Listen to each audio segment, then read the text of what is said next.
Šių metų rugpjūtį, kai kiekvienas jūsų savo svajonę patikės dideliai, ryškiai krentančiai žvaigždai, man sukaks 22.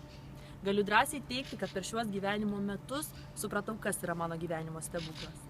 Tai mama. Žinau, jog kiekvienam vaikui, nesvarbu jam 3, 10, 15, 30, o galbūt ir 60 metų, savo mama yra pati geriausia.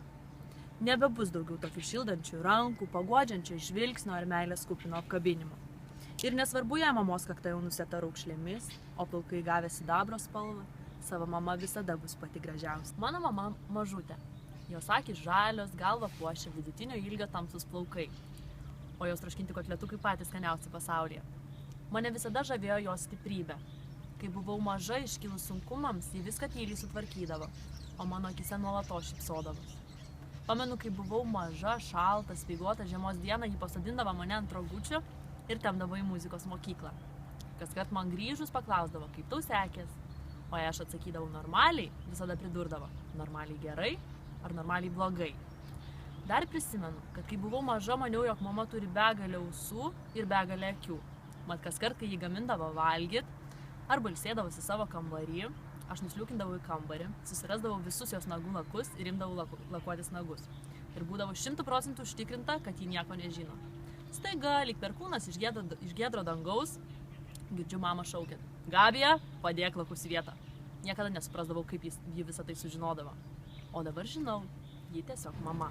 Mama mane išmokė pinti plaukus, dažytis lūpas, visuomet būti pasitempusiai. Ir už įskiepytą pasitikėjimą savimi esu dėkinga tik jai.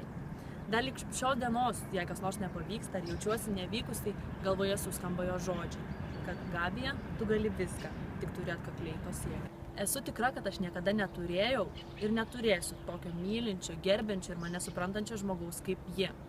Man mama yra coliukė, kuri turi už save didesnį širdį. Ir nesvarbu, kad ji net nenori girdėti žodžių mama, aš jau suaugus. Tai normalu. Kiekvienai mamai savas vaikas visada liks vaiku. Kartą naršydama internete aš radau Viljamo Tekerėjaus citatą. Jis skambėjo taip: mama tai Dievo vardas vaikų širdise.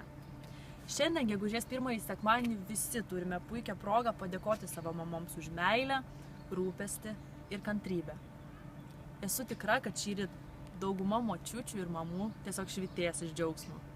O aš, nors ir negalėdama tavęs apkabinti, sakau: tu mano stebuklas, mama.